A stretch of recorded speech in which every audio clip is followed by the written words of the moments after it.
my spooky friends. This is your host, John, from Dairyland Frights, the paranormal podcast that covers everything creepy, spooky, and mysterious in the Midwest.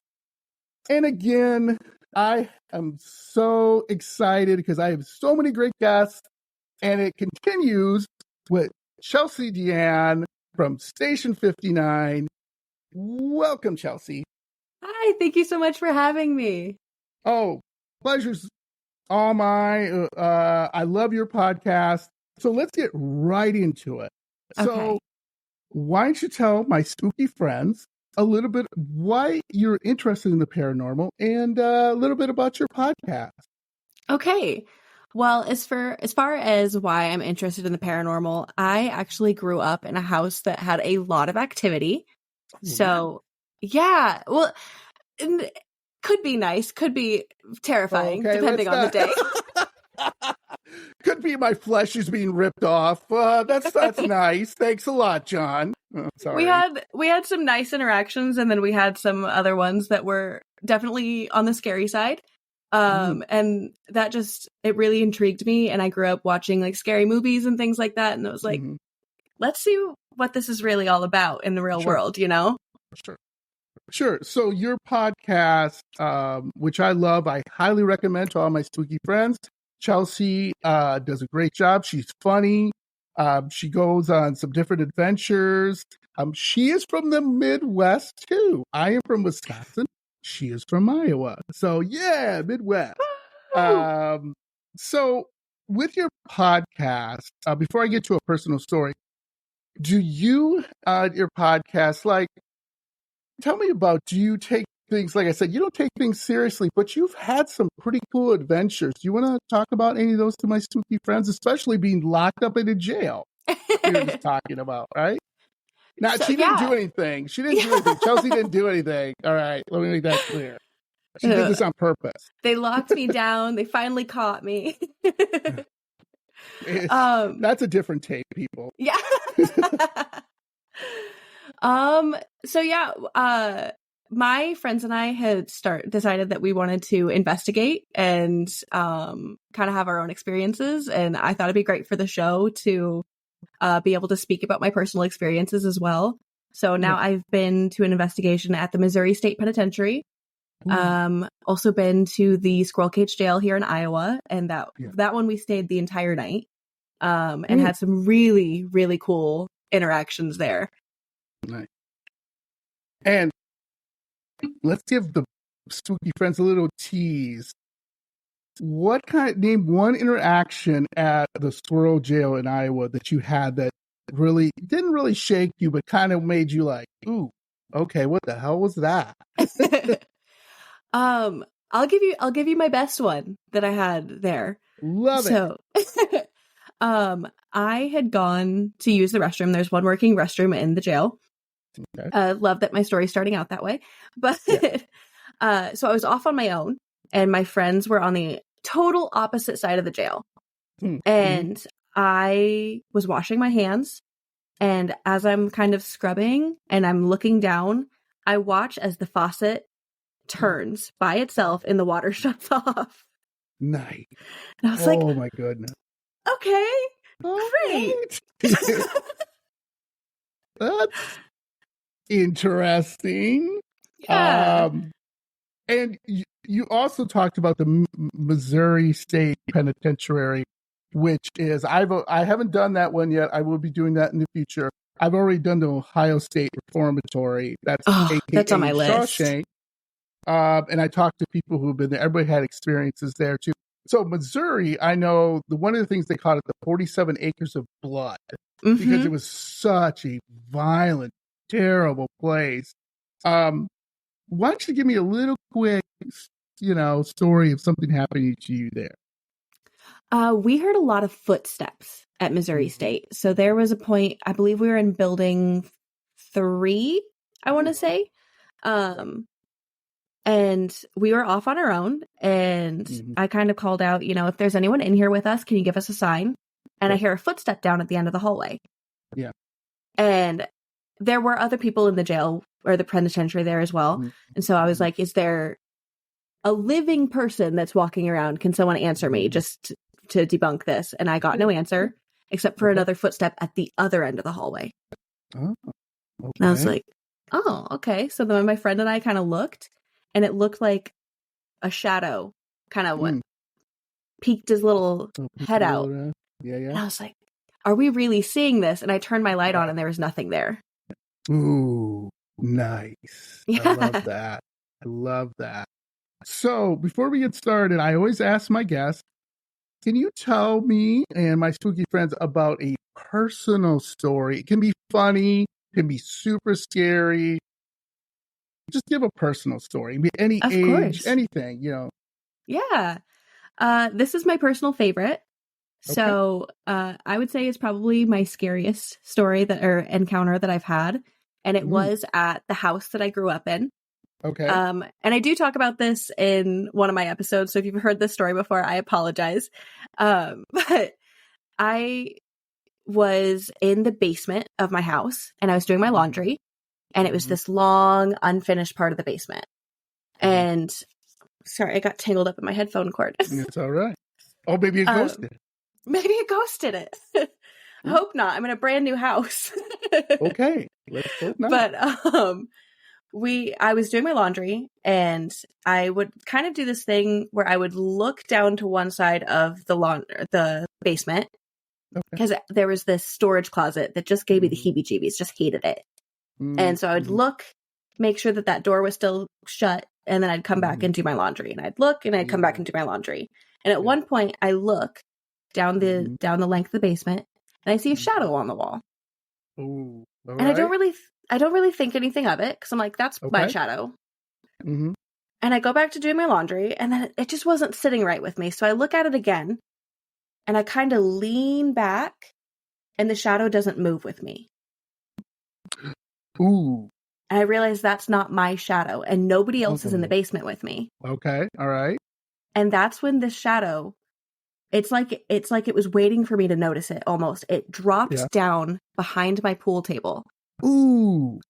And then it kind of peeked its head out like it was like crouched down on the floor almost, but it like creeped its head out from behind the pool table. Yeah.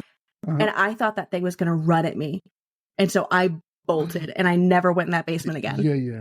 Oh, wow. That is scary. That is something that, again, people don't understand who, like, I've talked to skeptics and everything like that, is there's so much, how do you say, like, energy out there that's residual energy, and we just don't know what that is, right? Right. It's like when you're, and I've said this many times before and talked to our guests and they brought it up before, like everything is energy in your house. So if you lived in your house for like 50 years, right? And then, you pass away or something and that person moves in, they're going to see things in that house that hopefully for the good, if not for shadow people or whatever, right? Something that might like, oh, there's maybe some bad mojo in this house and everything. And I keep going back to this because it was one of my favorite guests. I interviewed this woman. She's a witch in the Netherlands. She's a practicing witch. And she talked about energy and like when her husband passed away, she lights this candle and she's a good witch, by the way, Chelsea. I won't have her curse you if you do that. Get Chelsea. No. So anyways, so she has all these things where she tries to help people, hey, I'm just having some, I don't know, depression or whatever. Not to say that this is the cure, but she'll say prayers for them. She'll perform ceremonies from them.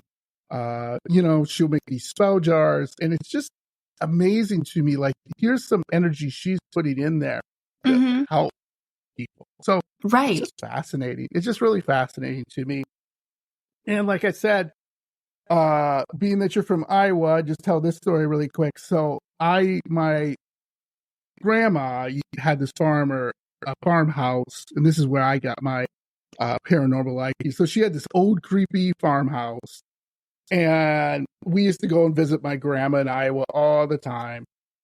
And I'd be sleeping downstairs, and I'd hear footsteps. I would hear creaking. I would hear all this stuff. And my grandma was like, it's just an old house. But that's kind of where I got started, Yeah. just not knowing what that is. And I'll just tell my story really quick that got me interested in is I was sitting there getting ready one morning, and all of a sudden the door opened from the stairwell.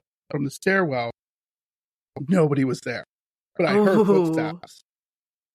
And I was like, whoa. And I was like a teenager at that time. And the cool thing, my mom was into the paranormal. Like, she read books about serial killers and she loved paranormal stuff. Like I said, if you ever want me to be on the show, I will tell my Ed Gein story as well as my Jeffrey Dahmer story. But my mom followed all that too. So I got part of that as my love of the paranormal. But I just think it's interesting that all of us do understand. We're kind of skeptics too, right? We want to debunk some stuff. We're not, and I say this all the time. We see something on YouTube and they look at the ghost behind the wall. And right, most of us, and you're a smart woman, you probably like me go, oh, come on, it's two guys with a camera in there. Yeah, come on. Right. Yeah. Just having some fun with it. So, like I said, check out Chelsea, Station 59. I'll put all the links in there. And you will love her show. She's very funny, by the way. That's what I like about her. We both don't take it seriously. So that's what makes our shows fun.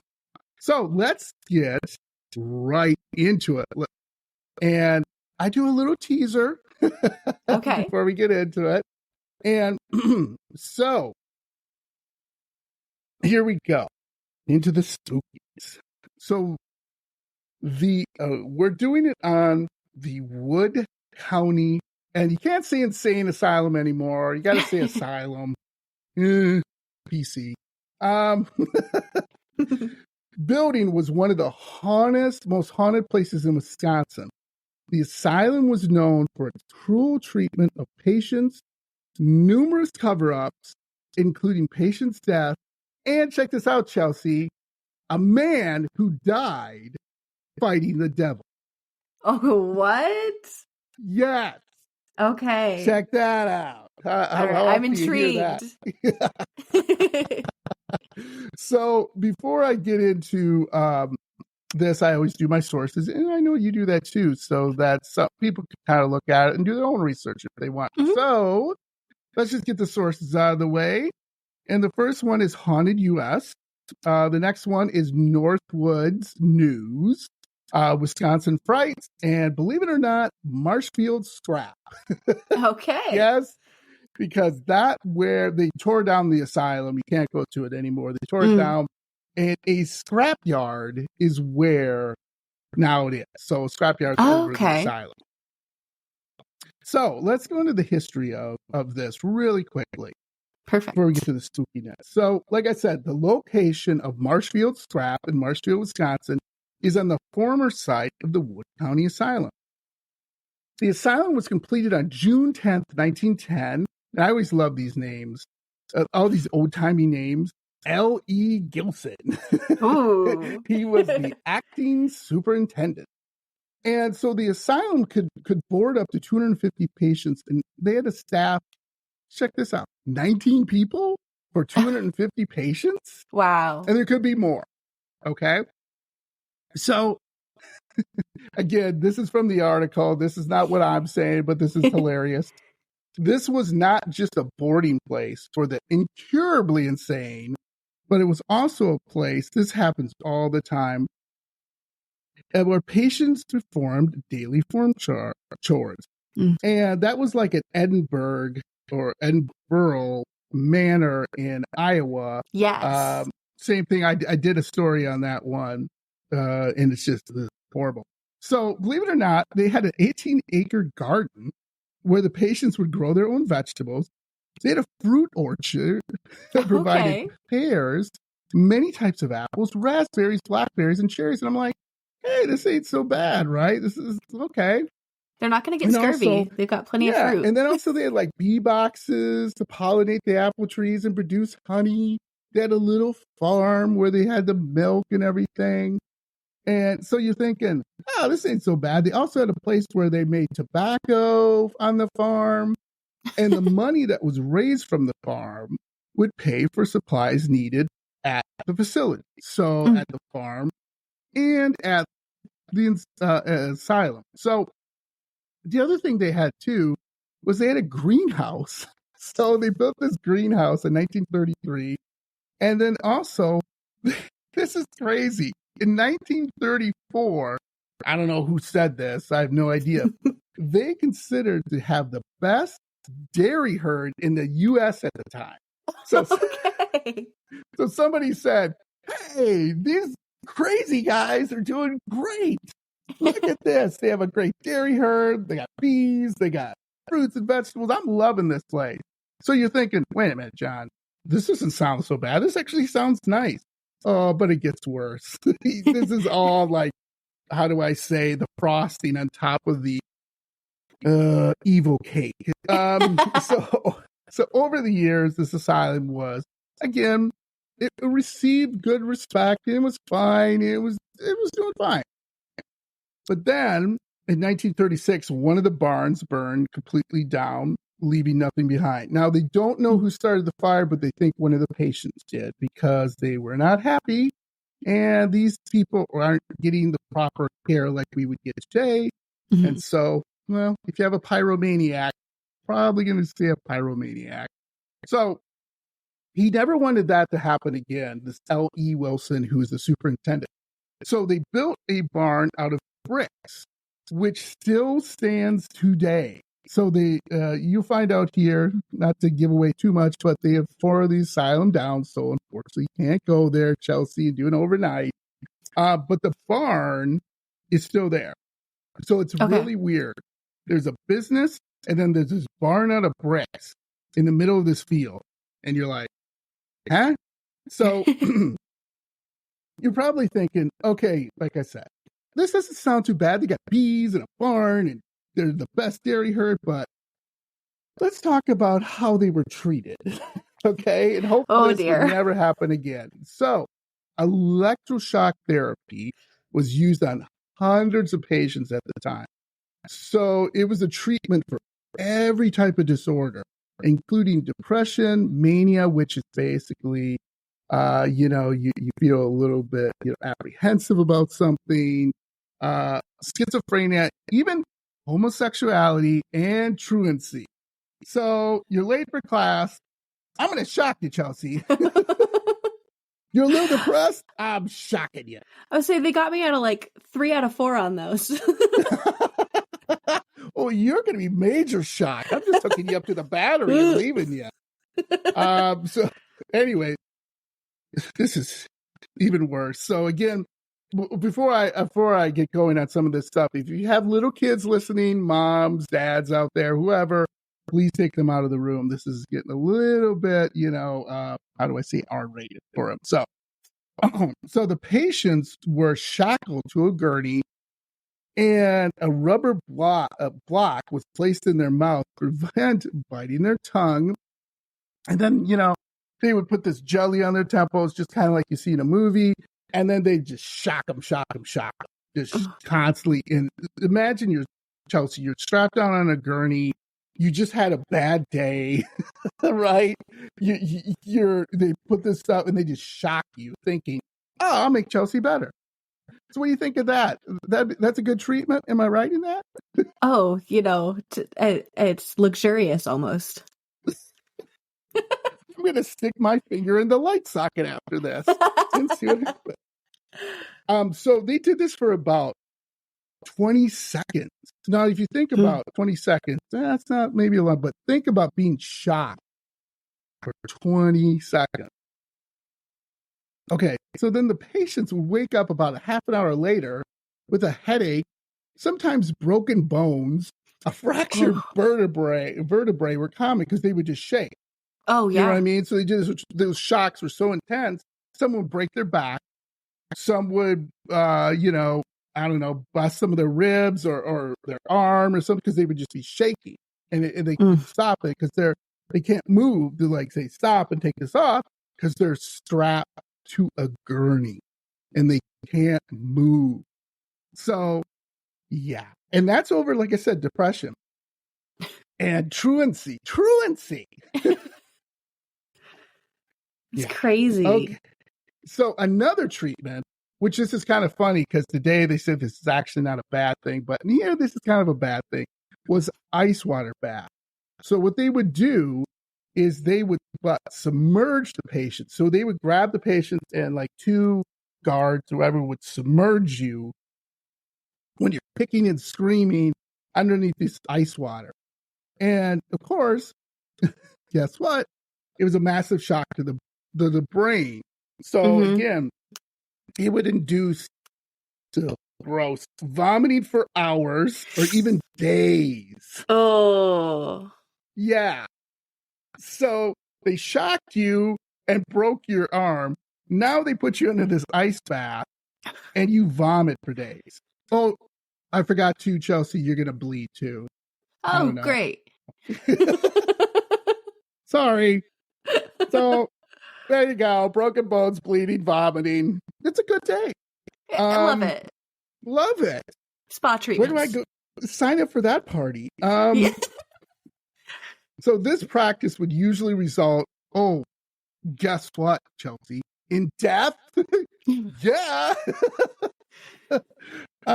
You just throw me in this. And I'm not talking about ice bath like you see where maybe your doctor says, hey, take some ice cubes, put some cold water in there and your bathtub and put some Epsom salt in there and this will help you. But don't stay in there too long. No one's holding you down.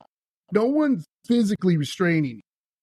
So I'm like, oh boy. So this continued for a long time. Okay. And the funny thing is no one said anything about it. So there were deaths and people would just cover it up. People would just be like, oh, John died. Well, he was kind of a weirdo anyway. So whatever, throw him out. And they would throw these, just like you hear these other places, on unmarked graves, wouldn't tell the family, nothing. The other thing I want to mention too is, remember in these days, you could send anyone to an asylum. So let's say Chelsea, we're married, okay? And you're giving me trouble, okay? And I say, Chelsea, that's it. And I could take you to the asylum and people would be like, okay. And they would just take you. And I'd be like, yep, see ya. No more wife. Goodbye. And that's what happened all the time. Or people would bring their kids in. Be like, oh, I'm tired of my kid. Screw him. And you never hear of your kid or your wife or your husband.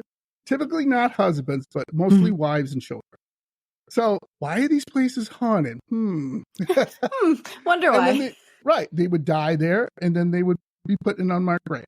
So like there are places with like Edinburgh Manor in, I believe, Marshfield, Iowa, that has about 150 to 200 unmarked graves. Wow. Yeah, just all around the site. So this L.E. Gilson, they thought he was doing a great job because he had been the superintendent for 35 years and just let this death and all this terrible stuff. He went, I'm doing a great job. So he retired. And then M.J. Fernando was appointed, okay? And he took over in 1962, and he was just a short, kind of administrator. He tried to do some things, but there was not really a lot of things he could do. And the other thing, too, was with this, under his watch, so don't think this guy, like I said, he tried to do some things, tried to help. I don't think he's a good guy because there was a rumor that an orderly left and moved to Chicago immediately after he killed two patients. Okay. Oh. And both patients were, and here we go, here comes the R-rated stuff, the blood stuff, were impaled in the rectum with a wooden handled fly swatter and died later of internal injuries. Oh my God. Yeah. That was under this guy's watch. So the other guy really sucks. This guy sucks. So this guy this orderly killed with a fly swatter. Yes, you heard that right. A fly swatter. I guess the fly swatter had a wood handle. Okay, whatever. And he That's like, impaled these. Yeah, go ahead. it's like insult to injury. Like, it's one thing to impale somebody, but with a bug killing device. Yeah, right. Ugh. And then he just goes to Chicago, like, oh well, yeah. And he was never caught. Nobody knows who this guy is. Oh No my idea. gosh. 2 unsolved murders. No idea who the guy was. So this is what I love when I was reading about this too. So the original design and the purpose of the facility did not fit the evolution of allowable practices. In other words, you can't dunk people in cold water and kill them with a fly swatter and shock them for 20 seconds. That's bad. Right, Chelsea? I'm glad we're finally catching on. So this is, and I guess this is a relatively young age of 64 years that this place was around. It was abandoned for a new facility. So basically because most of these asylums, the big ones, right, go for, they start in the 1800s and maybe like 2005. You know what I mean? Like those stop, or in the 90s. So this one, was around about the 80s, 70s, something like that. Okay. So not, thank God someone came in and went like, okay, we better stop this. So let me ask you a question. What do you think of this asylum? It's pretty much standard, right? Do you have any other asylum stories maybe you have researched or have heard about that are very similar to that? It reminds me a lot of Trans-Allegheny. I don't know if you've ever heard of that. It's out in a little bit, yeah. Oh God, where was it? West Virginia, I want to say. I went there on a road trip over in April, and a lot of the history is very, very similar, where they were just admitting them on the craziest of things, and then subjecting them to this kind of treatment, quote unquote. Yeah. And very haunted as well. Oh, absolutely. And they didn't even get into things like with the lobotomy, where you take basically a screwdriver and a hammer and go pop and someone up in someone's nose to cure, I don't know, beat a weirdo.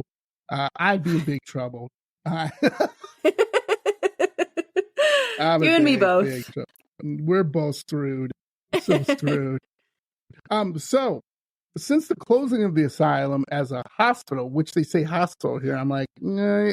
So it was a hospital, not to be confusing to my spooky friends. Yes, they did have a hospital there, but it wasn't really a hospital. It was kind of like, okay, we're an overflow from the real hospital. Let's put these guys in here. Or, maybe this guy is a little crazy or something. So let's bring him over to the asylum and let's shock him a little. See if we can get him to be better. So it was regularly ransacked by owners, treasure hunters, and other interlopers. And you say treasure hunters because a lot of people believe that, believe it or not, there were gangsters supposedly in the area who would bury some of their treasure there because they know the cops wouldn't go there, and they're gangsters, so they don't care. So so they would come in there, and it'd be a good hiding spot because these people are crazy. So if they say, hey, I saw Chelsea and her gang put a bunch of money in, underneath my bed, right? Yeah, right, who cares? And then you go back and you get it, right? No problem. Okay. So here are the paranormal experiences, which, like I said, really fun to do. And I will tell all my spooky friends, including you, Chelsea, being my spooky friend now, that you can't go there. It is a scrapyard, and we'll get into that. You would be trespassing and you would be arrested. So please don't do that. So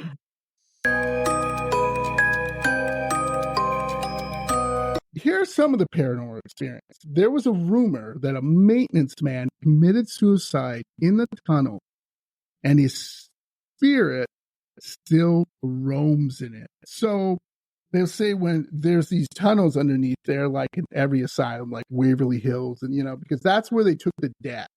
So not to upset people, which I think that's kind of humorous. I have very dark humor, but I don't want to upset you seeing a dead person, but I'm going to torture you for days. Right. So, yeah. Okay.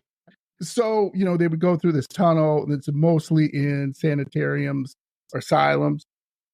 And there's this guy in there who will either do one or two things. If you're a woman, I'm sorry, Chelsea, he will try to grab you. He will pull your hair. He will scratch you. He will be physical with you, in other words. He'll try to hurt you. Doesn't like the ladies. Yeah, he doesn't like the ladies. So I don't know if that has something to do with suicide. With men, he doesn't like too much either. He'll try to, you'll get shoved. You will feel like this presence near you, like this foreboding presence. So they said it's it's a dark tunnel, but it's also, with this foreboding guy sitting down there. So not a good place to be. You shouldn't, like a lot of investigators, I guess, who got to do this before they tore everything down. I guess the tunnels are sort of still there, but you got to get a permits or something to get in there. So don't do it. And I'm sure they're pretty unsafe. I don't want anyone to get hurt. So the other thing too is, this is my favorite story. Hey, this wasn't this guy who did this. There was another custodian or maintenance worker who one day he opened the door to the boiler room and saw the face of the devil. Now, you think you would run, right? I'd run. It's the devil. No, this guy said, "It's on, devil." And he jumped in and attacked it. Well, it didn't go too well. And yes, the devil won. Duh, it's the devil. It's the devil. But nobody knows where his body was taken to. So they found this guy, and people have said, this is kind of interesting, that they've seen like evil spirits in the face of the devil before. And they told this guy that, by the way. Don't go in the boiler room. We've seen this. People are just, and they're crazy, right? So come on. Really, is there a devil? I'm not going to believe you, right? Especially if you're just a normal person. But anyway, when they found his body, the weird thing was they don't know where the body is anymore. So when they went down to get it and, give it back to the family and everything, nobody knows what happened to it. It was like a mystery. It was like the family was like, "Hey, where's Joe?" I don't know. So either they lost it, which is very common in those days where they just lost bodies for whatever reason, or the devil took it as his little trophy. That's what I was thinking. All right, Chelsea, I'm putting you on the spot. You see Satan, what do? Probably book it, to be honest. Okay, see? Right? I scream like a little girl and I run. So that's the only thing I do. Scream like a little girl. And I'm not ashamed of saying that. No shame in that game. So the other thing too is 2 patients were killed in the tunnel between the main building and the farm. And they also haunt the tunnel. And you got to remember, and the tunnel is where you get rid of your problems. You know what I'm saying? So nobody knows who really killed him. This was different from the other guy who used the fly swatter. This was different because these people were found dead there, and they were patients, and nobody knows who killed them. They're guessing a guard or somebody, or one of the other patients. Not really sure. But they also haunt the area too, and they've been known to surround you. So this is even scarier. So, I don't know if you've ever been, well, let's just say a nice thing. So you're at a bar, right? Or a restaurant, and sometimes you go and there's 2 people next to you and you're trying to get to whatever. But imagine these 2 forces, right next to you. And some people have said that they felt like they're being, how do I say, like squeezed by them? Okay. Like they're just trying to squeeze them. And yes, they've been hair pulling and scratches and everything. But when the main thing is people, they said they can't move. Like they tried to take a step and it's like people holding them, like two people holding them from getting them stop not to move. I wonder if it's And like the like orderlies, could like be, holding you down, you know? could be, could be. That's a good guess. And this is the worst of all. I will tell you, Chelsea, if I ever see a young girl apparition, I'm out. Yep. And I'll tell you why. So the spirit of this cute little girl with long dark hair, she'll appear in the tunnels. She'll also appear in the windows. Well, when there were windows. But she also appears in the window, supposedly, of this Marshfield scrap building, the office building. I'll get into that in a little bit here. But she seems to be a friendly spirit. I call bullshit on that one because everybody knows that a demon usually starts as a cute little girl crying. Mm-hmm. You're like, oh, where's my daddy? And then you're like, oh, sweetie, it's okay. And then, and then you're dead. Right? And then you're Exactly. dead. Right? Exactly. So one of the things, what was weird was that it wasn't until 2005 that they didn't do demolition of this. So like I said, people went in there all the time to look around and to try to find things, stuff like that. And here's the other thing too. It was really weird. Like people would take hardwood floors, but also what they didn't realize was asbestos was underneath the floors for whatever reason. So a lot of people got sick, and a lot of people claim that this is part of the reason they saw the apparitions. But I don't know. To me, I thought that was an interesting fact. You're trying to take these hardwood floors out of it. By the way, always remember, never, ever, ever take anything out of a haunted building because True. it could be cursed, right? Exactly. Those floors could be full of dark energy. I'm like, why do I don't know. I just think that's weird. So there's your tip for today, Chelsea. You gotta do that. So one of the other things too was, and this is the cool thing, I've never heard of this, and I'm going to ask you if you hear this, Chelsea. Although the building was abandoned for many years, there were no spider webs, any other bugs, rats, mice in the building. Also, most abandoned buildings would have like frost or something, or whatever. No, nothing. Huh. No frost, no bugs, no rats, no mice, nothing. No spider webs. What do you think of that? That's just bizarre. Have you ever heard of that? No, I haven't. Right? Huh. How's that possible? How's that? No spider webs? No, that's where people were shocked because normally you go into the building, there's a big fat rat chasing you around, and you're like, oh, get away from me. But no, nothing. Nothing. And people to this day can't figure that out. Like, that's no spider webs? Yeah. No, nothing. No bugs at all. So I'm like, yikes. That to me is scary. So the other thing too, when engineers and stuff who were tearing down the building, they had to take pictures of the asylum first.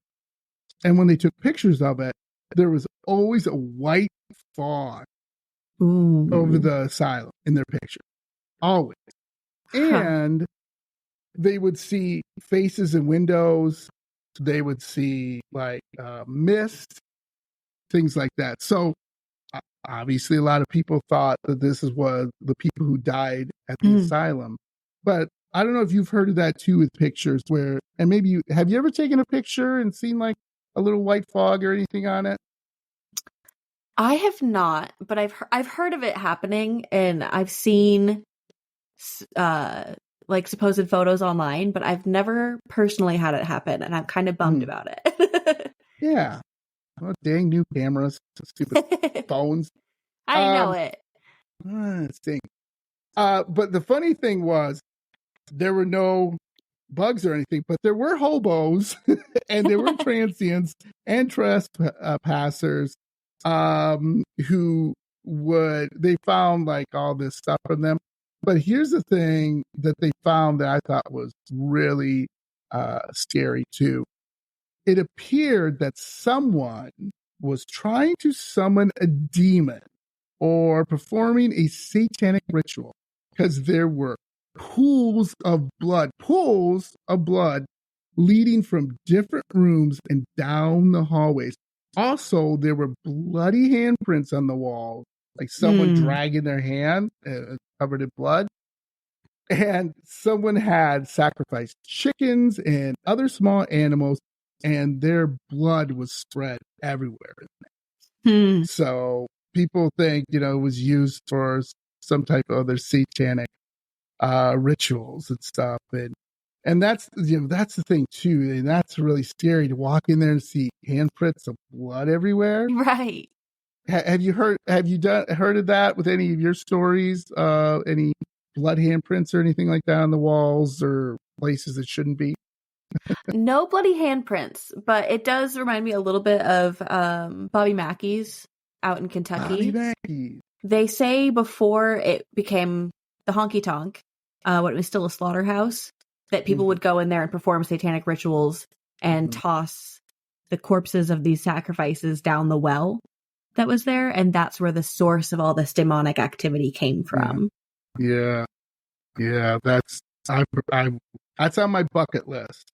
Same. Right? Yeah, maybe we'll have to do a road trip together. Yeah, exactly. So one of the things too is, again, before this was demolished, and I don't know why they let them do this, but okay. They let people go in there, like I said. And so supposedly people got some good EVPs, got some other things, some really good pictures. I have not found them. I've been trying to research so I can put them up on my site.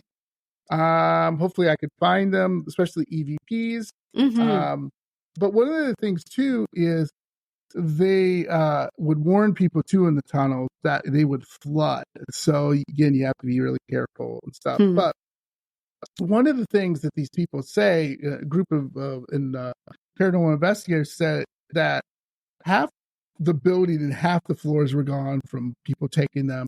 But they say it was a very rainy day, and apart from the ceiling, the top floor caved in while they were on the lower floor.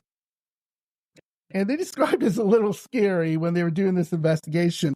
But when the roof caved in and nearly got on these paranormal investigators, they heard this EVP supposedly saying something to the effect of like "look out" or "escape" or something to that effect. Whoa! Like someone was trying to warn them that the roof is about to cave in. So that was a nice thing. Yeah. And I'll try to find that EVP and see if I can find them.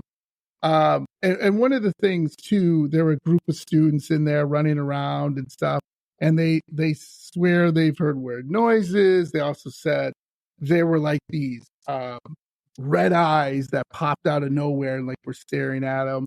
They're supposed to have pictures of that too. The other thing is like I said, it is now Marshfield Strap. Security guards will not, and I repeat, will not make rounds at night. They refuse.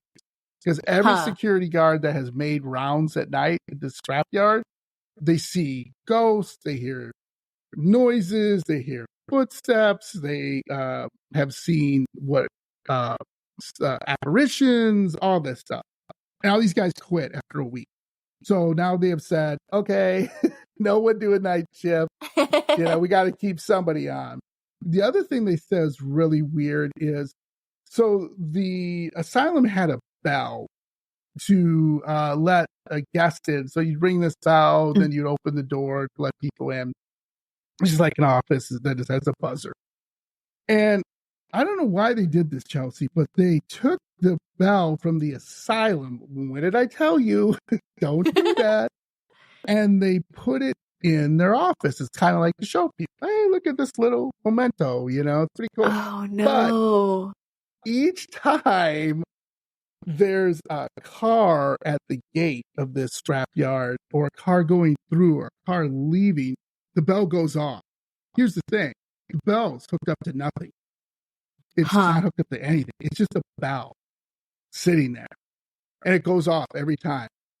That's So crazy. it will just ring too. Like people will be in the office and they'll be doing their work, and it will just start ringing. And so they'll like, at first they thought somebody hooked it up, and they go, "Oh, that's kind of cool. That's a good idea." And then they went over there and they're like, it's not hooked up to anything. What's going on here? Wild. Also, strange images appear on the surveillance camera. So a lot of these people, you know, you have to they'll look at their tapes, those security guards and stuff, and check, and they'll see like spirits walking and everything like that. Also, they have all these strange interference on the computer. They said this one lady swore, she said she was doing her work, and all of a sudden her computer blacked out, which is no big deal. Sometimes your computer just goes.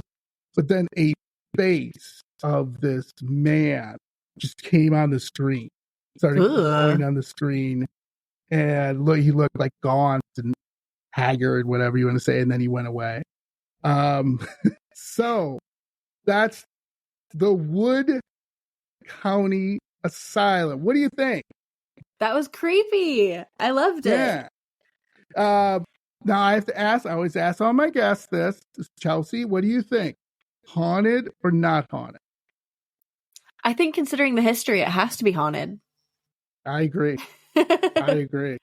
And especially we're dealing with people like they're not making any money off of saying, hey, this bell rings, or I see stuff on the surveillance camera. Right. Or whatever, right? You know, it's just like, okay.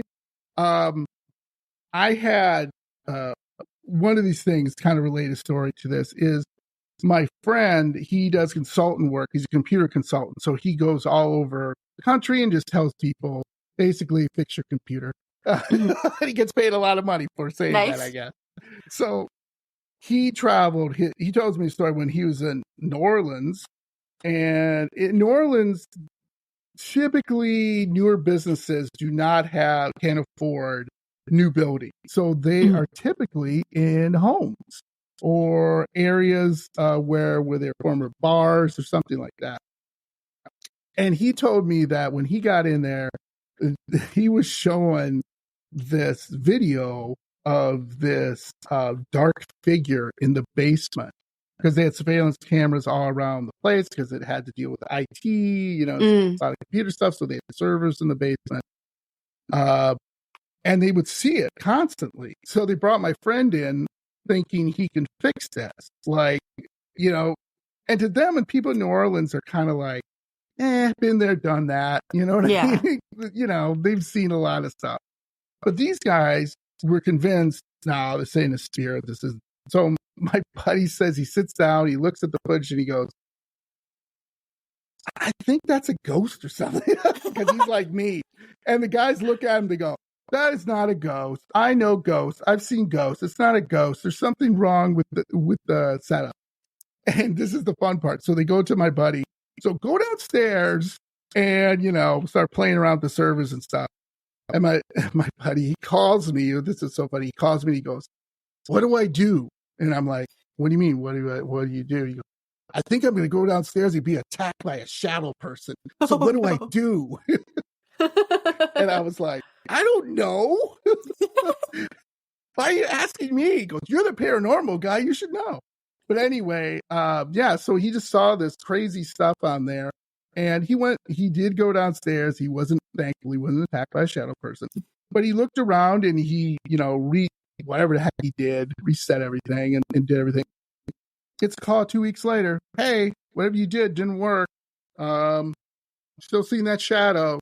So my buddy was like, crazy. Look, I'm not coming out again. Get a priest or something. I don't know what to tell you. I've done everything I can. But just imagine that. You're seeing that every day you come to work. You just see that. That's just crazy.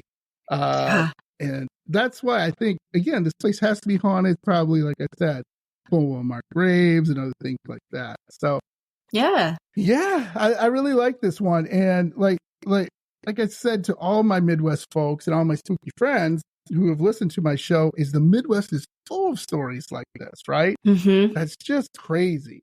It's just, you know, so many great stories and everything. So before I go, I have to ask the other question to you. Give me three places, I should say, on your paranormal bucket list that you want to investigate. Okay. I've already been to Trans Allegheny, but I didn't get to do a proper investigation, so that's probably really high up there. I'd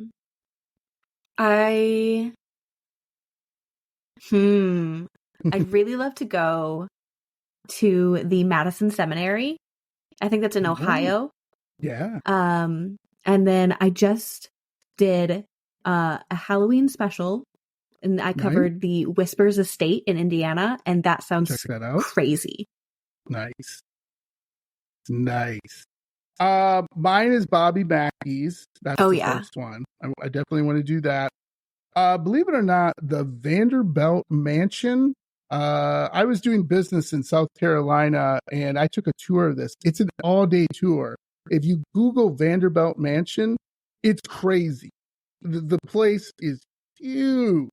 They have secret doors. They have secret rooms. I mean, they start you at the tour, Chelsea, at 8:00, and they finish at 6:00. Wow. You got to take a break. That's how big the house is. So that's nuts. I'm like, I definitely want to check that out. And then I want to stay a little close to Wisconsin, and I want to go to, which I'm going to do one of these days, is go to Plainfield, home of Ed Gein, the butcher of Plainfield. His house was burned down supposedly by whatever accident, because a guy wanted to turn that into a museum.